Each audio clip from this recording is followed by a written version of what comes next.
هو الوارث الکریم یا وارث۔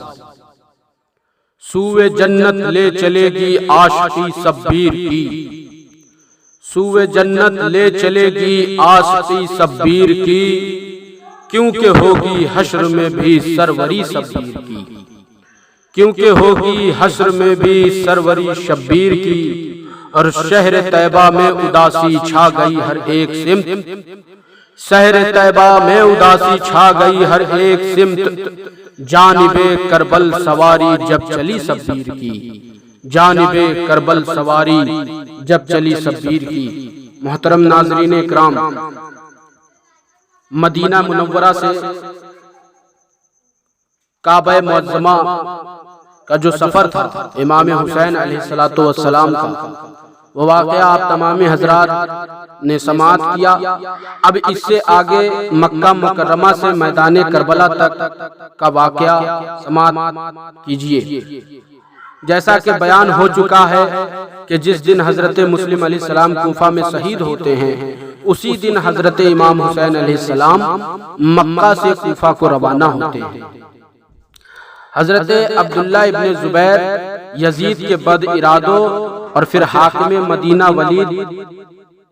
بن عقبہ کا ان کو یزید کی بیعت کے لیے کہنے کے بعد مدینہ منورہ سے پہلے ہی مکہ مکرمہ آ گئے تھے، اور جب ان کو اور دوسرے مسلمانوں کو حضرت امام حسین علیہ السلام کی کوفہ کو روانگی کا پتہ چلا تو فوراً حاضر خدمت ہوئے اور عرض کی، اے نواسہ رسول اور اے جگر گوسہ بطول،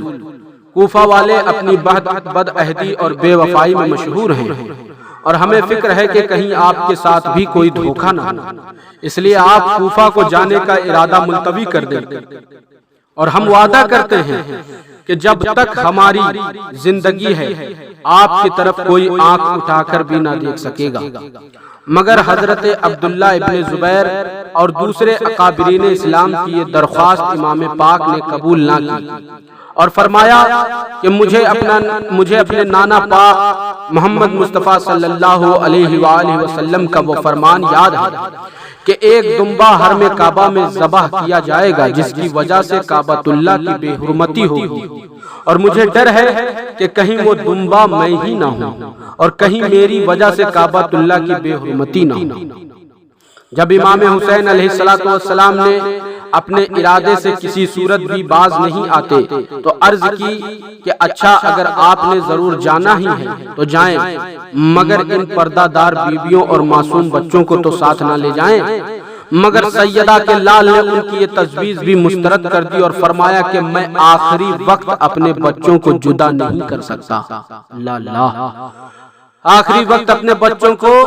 جدا نہیں کر سکتا۔ ہلال عید نے نمودار ہو کر لوگوں کو عید الاضحیٰ کی مسرتوں کی مبارکبادی دی اور دنیا کے اسلام کو سنت ابراہیمی کو زندہ کرنے کا پیغام دیا، اور توحید و رسالت کے پرستاروں اور حج بیت اللہ کی راہ دکھائی، اور کعبہ کے لیے اپنا چراغ جلایا، اور پھر عید الاضحیٰ کا چاند مسلمانوں میں اشار و قربانی کے جذبے کو زندہ کر کے ڈوب چکا تھا، اور صبح کے چہرے پر شام کی زلف سیاہ بکھر چکی تھی، اور بدن اور دن کی روشنی پر رات کی اندھیرے پوری طرح مسلط ہو چکے تھے، اور صفا و مروہ کی پہاڑی حضرت حاضرہ کے شعار کو دیکھنے کے لیے دور دور سے آنے والے مسلمانوں کی راہ دیکھ رہی تھی، اور کھجوروں کے گچھے ذکر الہی میں جھوم رہے تھے، اور آب زمزم مسلمان مسافروں کی پیاس بجھانے کے لیے معجزن ہو چکا تھا، اور رات آدھی بیت چکی تھی کہ دوش رسول کا سوار چپکے سے خانہ کعبہ میں داخل ہوا، 2 نفل پڑھے اور بارگاہ رب العزت میں ہاتھ پھیلا کر دعا کی کہ اے میرے معبود حقیقی، عین اس وقت جب کہ عید الاضحیٰ قریب آ رہی ہے اور مسلمان تیرے گھر کا طواف کرنے کے لیے دور دور سے چلے آ رہے ہیں، تیرا حسین اور تیرا محبوب کا حسین تیرے گھر کو چھوڑ کر پردیس جا رہا ہے، اور تیرے گھر کے یہ در و دیوار جو میرے لیے سائے رحمت ہیں آج میں ان سے رخصت ہو رہا ہوں، اور تیرے گھر کی عزت اور صحن کعبہ کی حرمت کی خاطر تیرے گھر کو چھوڑ کر جا رہا ہوں۔ اے پروردگار عالم، میری خطائیں بخش بخش دے، اے خالق کائنات میری غلطیاں معاف کر دے، اور اے رب ذوالجلال اپنے پیارے محبوب پاک کا صدقہ مجھے توفیق عطا کر کہ تیرے اور تیرے رسول کے دشمنوں کے ظلم و ستم ہنسی خوشی برداشت کر لوں، اور مجھے ایسا حوصلہ بخش کے پیش آنے والی مصیبتوں میں ثابت قدم رہوں، اور مجھے اتنی ہمت عطا کر کے کربلا کے حق و باطل کے خونی مارکے میں میرے قدم نہ ڈگمگا جائیں۔ اے اللہ کے گھر کی مقدس در و دیوار سلام، اے مکہ کے پہاڑیوں الوداع، اے صحن کعبہ خدا حافظ۔ اور پھر جب مؤذن کی صدائے توحید و رسالت نے دامن شب کو چاک کیا تو سیدہ کا لخت جگر فجر کی نماز حرم خدا بندی میں ادا کر کے گھر تشریف لے آیا، اور عزیز و اقارب اور اپنے ساتھیوں کو روانگی کا حکم دیا، اور پھر گلشن حسین پھر گلشن اسلام کو اپنے خون سے سینچنے کے لیے، کشتی دین و اسلام کو کنارے پر لگانے کے لیے، اور یزید کی ہاتھوں لوٹی ہوئی امانت الہیہ کو بچانے کے لیے عزت پیغمبر کا یہ نورانی گھرانہ اور خاندان نبوت کا یہ مقدس قافلہ صرف 72 جانثاروں پر مشتمل جو ہے کہ 3 ذوالحجہ کو بیت الامن کو چھوڑ کر صحرائے حزن کی طرف روانہ ہو گیا۔ دنیا والوں دیکھو اور غور سے دیکھو، ظاہری آنکھ سے نہیں دل کی آنکھوں سے دیکھو، نگاہوں کے تعصب کے پردے ہٹا کر دیکھو، اور نظروں سے بغض و عناد کی پٹیاں اتار کر دیکھو کہ یہ کون جا رہا ہے، کہاں سے جا رہا ہے، کہاں جا رہا ہے اور کیوں جا رہا ہے۔ سنو اور غور سے سنو، یہ قافلہ سالار عشق حسین علیہ السلام ہے، جو مرکز عشق سے شہادت گاہ حسن کی طرف اپنا سر کٹوانے جا رہا ہے۔ یہ دوست مصطفیٰ کا سوار ہے جو آرام گاہ مصطفیٰ سے نکل کر دین مصطفیٰ کے دشمنوں کے مقابلے میں شریعت مصطفیٰ صلی اللہ علیہ وآلہ وسلم کی حفاظت کے لیے اپنے مقتل کی طرف قربان ہونے جا رہا ہے۔ یہ فاطمہ کا لال ہے جو آگوں سے مصطفیٰ کو چھوڑ کر فاطمہ کے دودھ کی لاج رکھنے کے لیے سر کو نیزے پر چڑھانے کے لیے کربلا کے خونی میدان کی طرف جا رہا ہے، اور یہ حیدر کا لاڈلا ہے جو شان حیدر دکھانے کے لیے کوفہ کے ریگستان کی طرف جا رہا ہے، اور یہ ناطق قرآن ہے جو آئینے قرآن کو زندہ رکھنے کے لیے دست کربلا میں نیزے پر چڑھ کر قرآن سنانے جا رہا ہے۔ میرے آقا حضرت امام حسین علیہ السلام پر جنگ کرنے کے ارادے سے جانے کا الزام لگانے والے خارجیوں اور حصول خلافت کی خاطر لڑنے کا بہتان باندھنے والے یزیدیوں اور یزید کے خلاف علم بغاوت بلند کرنے کا شور مچانے والے یزید کے حامیوں، مجھے بتاؤ کہ کیا کسی دشمن کے مقابلے میں لڑنے کے ارادے سے جانے والا اس بے سر و سامانی کے ساتھ جاتا ہے اور بے کس و تنہائی کے عالم میں جاتا ہے؟ کیا وہ 6 سال کی ننھی بچی کو ساتھ لے کر جاتا ہے؟ کیا وہ 6 ماہ کے سیرخوار بچے کو اپنے دامن میں چھپا کر آتا ہے؟ اور کیا وہ 20,000 کے لشکر کے مقابلے میں صرف 72 نہتے انسانوں کا قافلہ لے کر آتا ہے؟ اگر یہ درست ہے تو ثابت کرو، اور اگر نہیں اور یقیناً نہیں تو پھر اپنے اس گمراہ کن عقیدے سے توبہ کرو۔ ناموس رسالت کا یہ نورانی قافلہ بڑے ہی صبر و سکون کے ساتھ ذکر الہی کرتا ہوا آگے بڑھتا گیا، اور منزل قریب آتی گئی، یہاں تک کہ قافلہ مقام صفاح میں پہنچ گیا۔ خیمے نصب کر دیے گئے، اور پھر ظہر کی نماز کے لیے وضو کر کے قافلہ سالار کی امامت میں سربسجود ہو گئے۔ امام پاک نماز سے فارغ ہوئے تو پھر ذوق شاعر سے ملاقات ہوئی جو کہ کوفہ سے آ رہا تھا اور محب اہل بیت تھا۔ آپ نے پھر ذوق سے کوفہ والوں کا حال دریافت کیا۔ پھر ذوق نے جواب دیا کہ آقا، کوفہ والوں کے دل آپ کے ساتھ ہیں مگر تلواریں بنی امیہ کے ساتھ ہیں، اس لیے میں التجا کرتا ہوں کہ آپ کوفہ جانے کا ارادہ ترک کر کے واپس چلے جائیں، کہیں ایسا نہ ہو کہ آپ کو کوئی دکھ پہنچے۔ آپ نے فرمایا فرزوق، تمہارے اس مشورے کا شکریہ، مگر میرے وہ قدم جو اللہ کی راہ میں آگے بڑھ چکے ہیں اب پیچھے نہیں ہٹ سکتے۔ میرے کاروان عشق نے اپنے جانثار ساتھیوں کو کوچ کا حکم دیا اور اہل بیت کا قافلہ مقام صفاح سے بھی آگے روانہ ہو گیا۔ توحید و رسالت کی صدائیں بلند کرتا ہوا یہ کارواں آگے بڑھتا گیا، راستے میں تراح بن عدی سے ملاقات ہوئی جو کہ کوفہ ہی سے آ رہا تھا۔ اس نے گھوڑے سے اتر کر نواسے رسول کے قدموں کو بوسہ دیا۔ امام عالی مقام علیہ السلام نے اس سے بھی عراق والوں کے ارادوں کے متعلق پوچھا۔ اس نے بھی جواب دیا کہ اے سیدہ کے لال، میں نے قادسیہ کے مقام پر ایک بہت بڑا لشکر زرار دیکھا ہے جو صرف آپ سے لڑنے کے لیے تیار کھڑا ہے، اور آپ کے ساتھ تو پردہ دار خواتین اور سیرخوار بچے بھی ہیں۔ خدا کا واسطہ دے کر درخواست کرتا ہوں کہ یہاں سے ایک قدم بھی آگے نہ جائے، ورنہ ڈر ہے کہ آپ کسی مصیبت میں گرفتار نہ ہو جائیں، اور اگر آپ کسی ایسی جگہ جانا چاہتے ہیں کہ جہاں دشمنوں کا کوئی خوف نہ ہو تو میرے ساتھ چلے آئیں، میں آپ کو کسی محفوظ مقام پر لے چلتا ہوں، اور پھر ایک دو دن میں عدی قافلہ کے 20,000 بہادروں کی تلواریں آپ کی حفاظت کے لیے تیار ہو جائیں گی۔ مگر اس اللہ کے شیر نے تراح بن عدی کی یہ درخواست بھی یہ کہہ کر رد کر دیا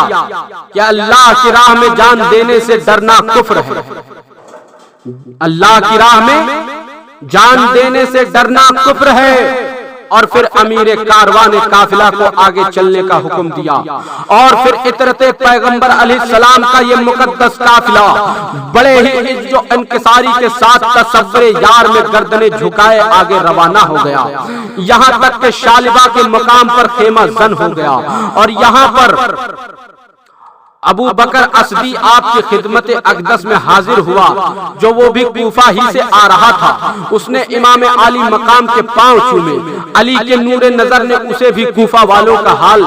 جو ہے معلوم کیا، اس سے بھی معلوم کیا حال کوفہ کا، تو اس نے بھی عرض کی یا حضور، یا امام آقا علیہ السلام، ابن زیاد نے عمر و سعد کو آپ کے قتل کے لیے روانہ کر دیا ہے، اور وہ ایک بھاری لشکر لے کر قادسیہ میں اتر چکا ہے اور آپ کا منتظر ہے، اس لیے خدا کے لیے کوفہ جانے سے باز رہیے، اپنے بال بچوں پر رحم کیجئے، اپنے خویش و اقارب پر ترس کھائیں، اور پردہ نشین عورتوں پر کرم فرمائیں، اور آگے نہ بڑھیں۔ کوفہ والوں نے حضرت مسلم علیہ السلام و ان کے دونوں بچوں کو بھی شہید کر دیا ہے، اگر آپ وہاں گئے تو آپ کی جان کا بھی خطرہ ہے۔ امام عالی مقام علیہ السلام نے اس کے حق میں دعا کی، اور اس کی التجا بھی یہ کہہ کر قبول نہ کی کہ آپ واپس مڑ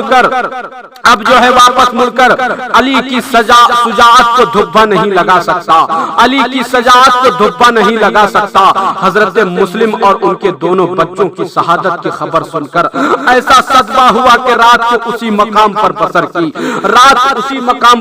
کی۔ حضرت مسلم اور ان کے بچوں کی شہادت کا خیال امام پاک کو بار بار پریشان کر رہا تھا۔ بھائی مسلم نے اپنی جان بھی دے دی اور اپنی عمر بھر کی کمائی دونوں بچوں کو بھی مجھ پر قربان کر دیا۔ حضرت مسلم کی یتیم بچی جو اس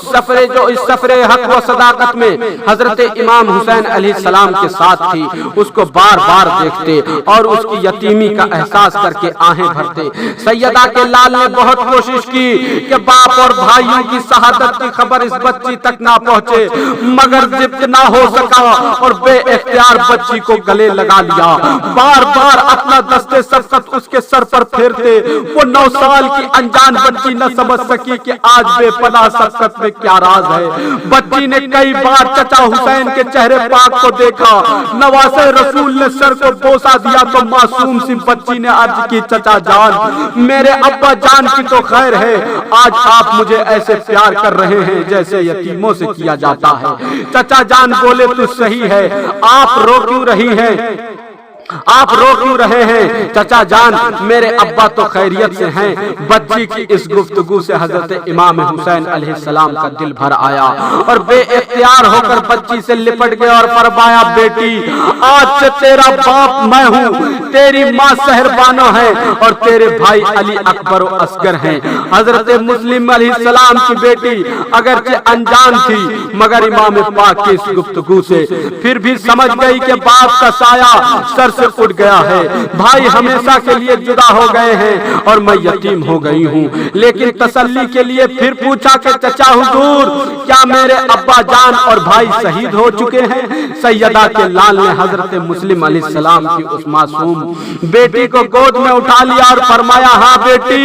تمہارے باپ سید ہونے کا حق ادا کر گئے ہیں اور انہوں نے خاندان کی لاج رکھ لی ہے اور دنیا کو بتا گئے ہیں کہ دین کے معاملہ میں جان کوئی چیز نہیں، اور وہ خود بھی شہید ہو گئے ہیں اور تمہارے دونوں بھائیوں کو بھی دین پر قربان گئے ہیں۔ جو خدا کو منظور تھا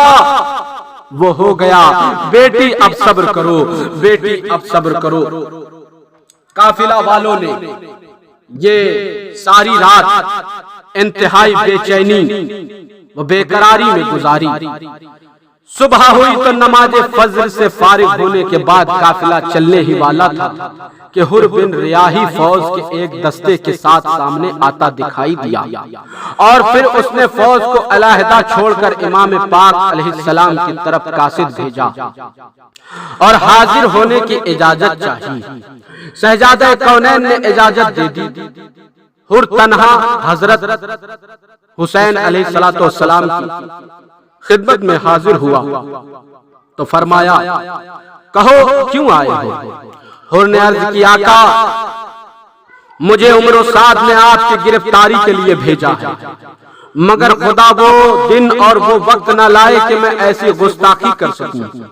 اور میرے ہاتھ سے آپ کو کوئی دکھ پہنچے۔ میں آپ کو مشورہ دیتا ہوں کہ اپنے بال بچوں سمیت کسی طرف کو نکل جائیں، میری فوج ہرگز آپ کا راستہ نہیں روکے گی۔ آپ نے حر کے لیے دعائے خیر فرمائی۔ ظہر کی نماز کا وقت آ گیا۔ شہزادہ علی اکبر نے اذان کہی، اللہ اکبر اللہ اکبر۔ حضرت امام حسین علیہ السلام خیمے سے باہر آئے اور حر کو مخاطب کر کے فرمایا کہ حر اذان ہو چکی ہے اور جماعت تیار ہے، نماز میرے پیچھے پڑھے گا یا اکیلے؟ حضرت شبیر علیہ السلام کی اس آواز نے حر کو سوچنے پر مجبور کر دیا کہ اگر علیحدہ نماز پڑھی تو ہوگی نہیں، اس لیے کہ امام برحق موجود ہے، اور اگر پیچھے پڑھ لی تو پھر مقتدی ہونے کا حق ادا کرنا پڑے گا۔ ادھر حر یہ سوچ ہی رہا تھا کہ کیا کروں اور کیا نہ کروں، ادھر امام برحق نے جماعت شروع کرا دی اور ابھی امام عرش مقام نے رکوع نہیں کیا تھا کہ حر نے آ کر پیچھے اس امام کے اللہ اکبر کر دیا۔ عشاء کی نماز کے بعد حر نے پھر ملاقات کی، جس حر نے ابن زیاد کا ایک اور خط پیش کیا تھا جس میں لکھا تھا کہ حسین ابن علی کو گرفتار اور قتل کرنے میں ذرہ بھر بھی تعمیل نہ کیا جائے۔ خط پڑھنے کے بعد آپ نے فرمایا تو اب کیا چاہتے ہو؟ عرض کی آقا میں خاندان نبوت کا غلام ہوں، مجھ سے آپ بے فکر رہیے اور میں پھر التجا کرتا ہوں کہ آگے نہ جائیں اور آپ ایسا کریں کہ ہمارے ساتھ ساتھ چلیں۔ تھوڑی دور منزل سرا ہے اور وہاں میں آپ کو اتار لوں گا اور آپ میری فوج کے دستے سے دور اترے، اس طرح آپ کو نکل جانے کا موقع مل جائے گا۔ لیکن فاطمہ کے لال نے حر کی یہ تجویز بھی یہ کہہ کر رد کر دی کہ حق و صداقت کی راہ سے جان بچا کر بھاگ جانا خاندان نبوت کی توہین ہے۔ حر نا امید ہو کر چلا گیا تو مظلوم کربلا نے قافلے کو آگے چلنے کا حکم دیا، اور ابھی رات کا تھوڑا حصہ ہی گزرا تھا کہ ناموس رسالت کا یہ نورانی قافلہ یہاں سے بھی روانہ ہو گیا۔ حر نے جان بوجھ کر اپنے دستے کو آہستہ آہستہ پیچھے چلنے کا حکم دیا تاکہ حضرت شبیر کو کسی طرف نکل جانے کا موقع مل جائے، یہاں تک کہ رات کے اندھیروں میں یہ قافلہ حر کی فوج کی نظروں سے اوجھل ہو گیا۔ حضرت امام حسین علیہ السلام کو کچھ پتہ نہیں کہ کہاں جا رہے ہیں اور کس طرف کو جا رہے ہیں، یہاں تک کہ ساری رات چلتے رہے۔ صبح ہوئی تو امام عالی مقام علیہ السلام نے ایک مقام پر اپنے قدم جو ہے کہ گاڑ دیے، اور حضرت امام حسین علیہ السلام نے گھوڑے کو آگے چلنے کی بہت کوشش کی، مگر اس نے ایک قدم بھی آگے نہ بڑھایا۔ اور پھر آپ نے اپنے ساتھیوں سے پوچھا اس مقام کا نام کیا ہے؟ جواب ملا کربلا۔ کربلا کا نام سن کر مظلوم کربلا نے قافلہ ٹھہرانے کا حکم دیا اور سواریوں سے اتر جانے کا ارشاد فرمایا اور فرمایا کہ یہی ہماری آخری منزل ہے اور یہی میری شہادت گاہ ہے اور یہی وہ زمین ہے جو سیدوں کے لہو سے سیراب ہوگی اور یہی وہ خاک کربلا ہے جو اہل بیت کے خون سے رنگین ہوگی۔ اور پھر محرم الحرام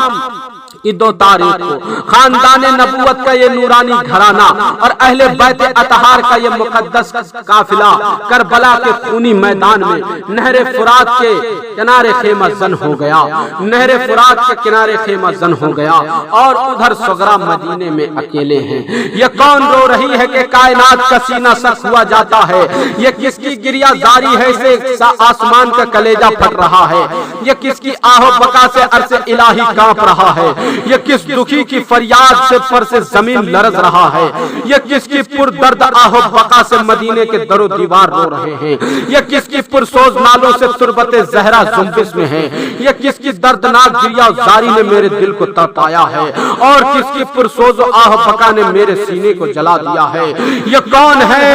یہ صغرا ہے، امام حسین کی بیمار بیٹی صغرا، جسے حضرت امام عالی مقام مدینے میں ہی چھوڑ کر آئے تھے، جسے باپ نے کہا تھا کہ 1 مہینے کے بعد علی اکبر کو بھیجوں گا تو تمہیں ساتھ لے آئے گا، مگر دن گزرے، رات گزری، صبح ہوئے، شام ہوئی اور پھر 3 مہینے گزر گئے، مگر علی اکبر نہ آیا اور نہ ہی باپ کا کوئی پتہ ہے، نہ ہی عابد کا کوئی پتہ ہے، نہ ہی اصغر کا، نہ پھوپھی کی کوئی اطلاع آئی، نہ ماں کی۔ اور صبح ہوتی تو وہ دروازے پر بیٹھ جاتی اور جو بھی پاس سے گزرتا اس کا دامن پکڑ کر فریاد کرتی اور پوچھتی کہ اے خدا کے بندے، تو نے میرے باپ کو کہیں دیکھا ہے تو بتاؤ، میری بہن کو کہیں دیکھا ہے تو بتاؤ، تو اس کا حال سناؤ، میرے ویروں کا کچھ پتا ہے تو بتاؤ۔ مگر وہ صغرا کو دیوانی سمجھ کر دامن چھڑا کر آگے نکل جاتا۔ شام ہوتی تو ان پرندوں کو دیکھتی جو اپنے رزق کی تلاش میں دور دور نکل جاتے ہیں، مگر شام ہوتے ہی اپنے گھونسلوں میں آ جاتے ہیں تو ابھی اور بھی بے چین ہو جاتی اور اس کا کلیجہ اس خیال سے پڑ جاتا کہ میرے بھائی بھی دور گئے تھے، میرا باپ بھی پردیس گیا تھا، میرے سنگ والے بھی سفر پر گئے تھے، مگر یا اللہ یہ پرندے تو صبح ہوتے ہی اور شام کو واپس آ جاتے ہیں، مگر میرے گھر والوں کو تو 3 مہینے گزر گئے ہیں اور وہ ابھی تک کیوں نہیں آئے؟ رات ہوئی تو پھوپھی کی جو ہے ایک ٹوٹی ہوئی چارپائی پر لیٹ جاتی، دروازہ جو ہے وہ ہوا سے بھی ہلتا تو اس امید پر اٹھتی اور دروازے کو کھولتی کہ شاید میرا ویرا علی اکبر آ گیا ہے۔ وہ مدینے سے باہر نکل جاتی اور ہر آنے والے مسافروں کے پاؤں پکڑ کر گریہ و زاری کرتی اور یہ پوچھتی کہ اے اللہ کے نیک بندو، تو کوفہ سے آیا ہے، مجھے بتا کہ میرے باپ کا کیا حال ہے، میرے بھائی علی اکبر مجھے لینے کے لیے کیوں نہیں آیا، اور میرا ویرا اصغر کیوں نہیں آیا، اور میری بہن بھی مجھے یاد کرتی ہوگی۔ نواز رسول کی یہ بیمار بیٹی صغرا اپنے باپ کے فراق میں، اپنی ماں کی جدائی اور اپنے بہن بھائیوں کے غم میں سب روز روتی رہتی، کوئی پرسان حال نہیں تھا، کوئی تسلی دینے والا نہیں تھا، نہ کوئی ہمدرد و خیر و خواہ تھا اور نہ کوئی غمخوار و مددگار۔ ایک دن وہ اپنے معمول کے مطابق مدینہ کے چوراہے میں بیٹھی ہر گزرنے والے سے اپنے گھر والوں کا پتہ پوچھ رہی تھی کہ ایک ستر سوار اپنے اونٹ کو تیزی سے دوڑاتا ہوا پاس سے گزر گیا۔ بی بی صغرا اس کے پیچھے دوڑی، آوازیں دی اور چیخی چلائی۔ ستر سوار نے اس بچی کی آہ و فغاں سنی تو ٹھہر گیا، اونٹ سے نیچے اترا اور پوچھا بی بی تو کون ہے اور یہاں کیوں بیٹھی ہے اور کس کے فراق میں بیٹھی ہے؟ بی بی صغرا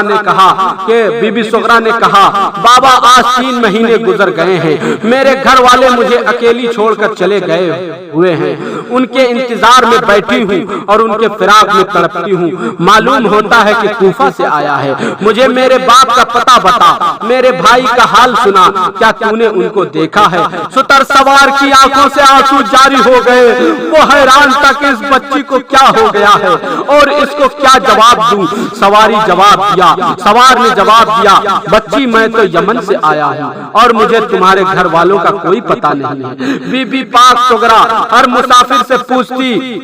کہ تو کہاں سے آیا ہے. کوئی کہتا مصر سے آیا ہوں, کوئی کہتا روم سے آیا ہوں, مگر یہ کوئی نہ کہتا کہ میں عراق سے آیا ہوں, کوفہ سے آیا ہوں, کربلا سے آیا ہوں. سغرا نے ایک پرسوز آہ بھری اور پھر دوپہر ہو گئی اور کربلا کی دوپہر علمان آسمان سے آگ برسا رہی تھی اور زمین سے شعلے اٹھ رہے تھے. گرم لو کی تھپیڑوں سے جسم جھلس رہے تھے اور خاک کربلا کہ ذروں سے چنگاریاں نکل رہی تھی. مگر قربان جاؤں اس نواز رسول پر جو نانا کی شان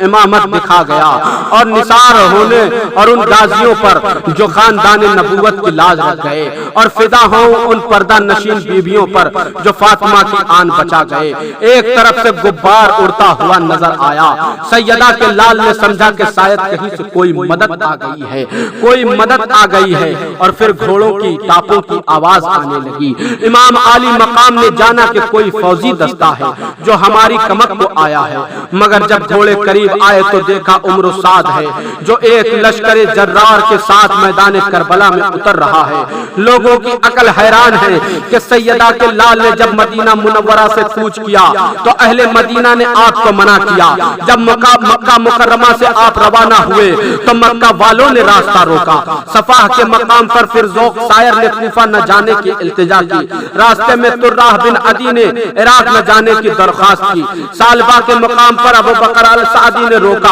اور پھر حر بن ریاحی نے کسی طرف کو نکل جانے کا مشورہ دیا, مگر آپ نے نہ مدینہ والوں کے منع کرنے پر رکتے ہیں, نہ ہی مکہ والوں کی درخواست منظور کرتے ہیں, نہ ہی پھر ذوق سائر کی التجائیں مانتے ہیں, اور نہ ہی طراح بن عدی کی, اور نہ ہی کسی کا مشورہ قبول کرتے ہیں, اور نہ ہی حر کا. آخر یہ بات کیا تھی؟ کیا آپ کے دل میں کوئی تکبر و غرور پیدا ہو گیا تھا؟ نہیں. کیا آپ کی عقل سلیم جواب دے چکی تھی؟ ہرگز نہیں. اور میری توبہ, تو پھر بڑے ہی تعجب کی بات ہے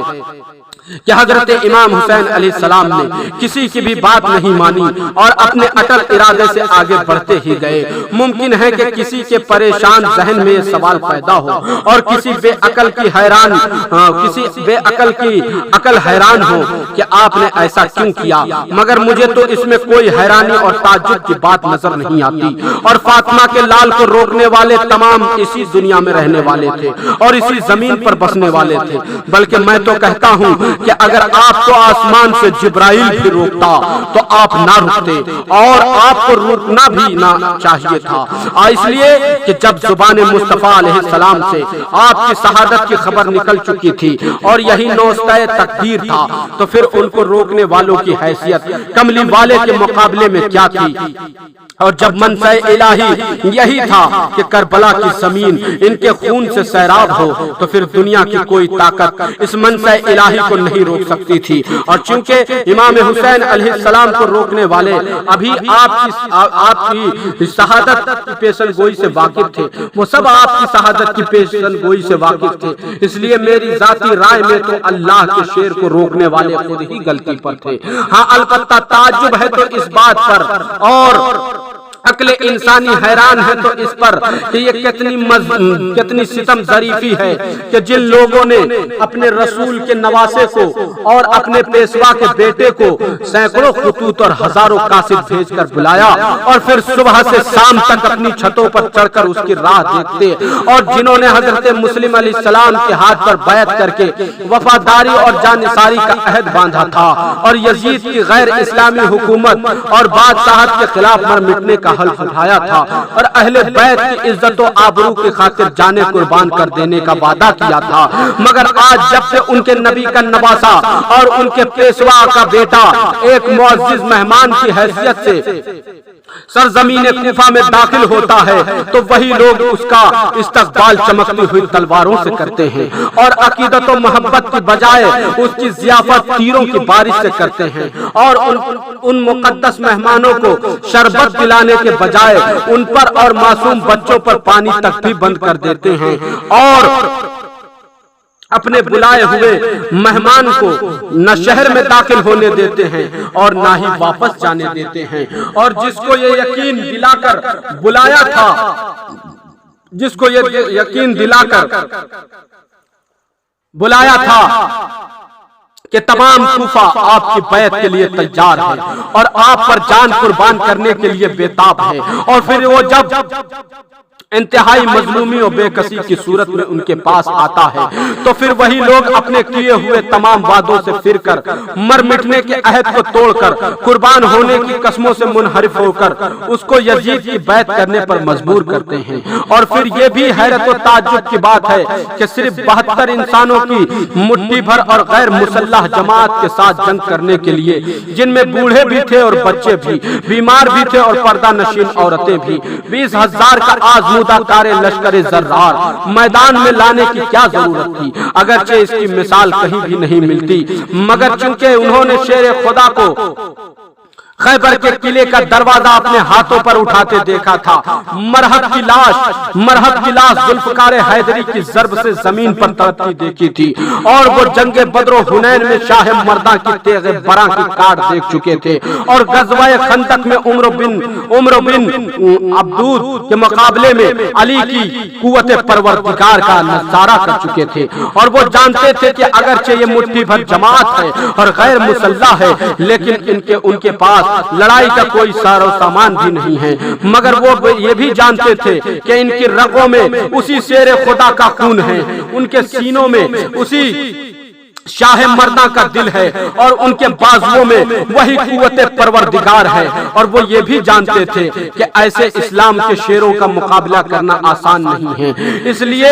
وہ اتنی بڑی فوج اور اتنا بڑا لشکر میدان میں لے آئے تھے، اور اسی خوف کی بنا پر ان ظالموں نے آل محمد صلی اللہ علیہ وسلم پر پانی بند کر دیا تھا، تاکہ سخت گرمی میں پیاس کی شدت سے جب یہ لوگ کمزور ہو جائیں تو پھر لڑائی شروع کر دی جائے گی۔ عمر شاد اپنے لشکر کو جب پوری طرح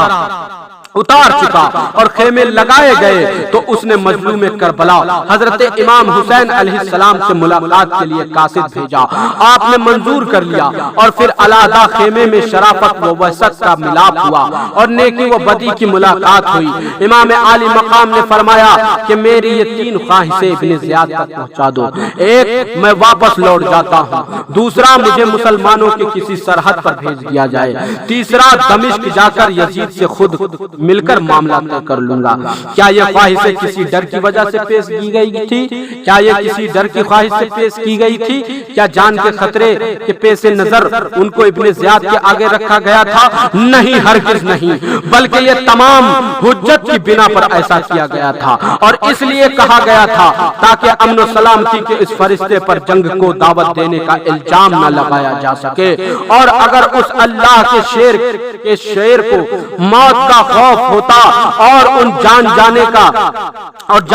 کا ڈر ہوتا تو وہ اپنے نانا مصطفیٰ صلی اللہ علیہ وسلم کا روضہ اقدس چھوڑ کر مدینے سے نہ نکلتا، اور اگر اس کو اپنی اور اپنے بچوں کی جانیں عزیز ہوتی تو وہ اللہ کے گھر کو سلام کر کے مکہ سے کوچ نہ کرتا۔ وہ تو نانا مصطفیٰ صلی اللہ علیہ وسلم کی اس حدیث پاک پر عمل کرنے کے لیے گھر سے نکلا تھا کہ الجنت تحت جلال الشیوف، کہ جنت تلواروں کے سائے میں ہے، جنت تلواروں کے سائے میں ہے، اور وہ قیامت کے آنے والے مسلمانوں کو یہ سبق دینے کے لیے میدان کربلا میں آیا تھا کہ نہ مسجد میں نہ بیت اللہ کی دیواروں کے سائے میں، نہ مسجد میں نہ بیت اللہ کی دیواروں کے سائے میں،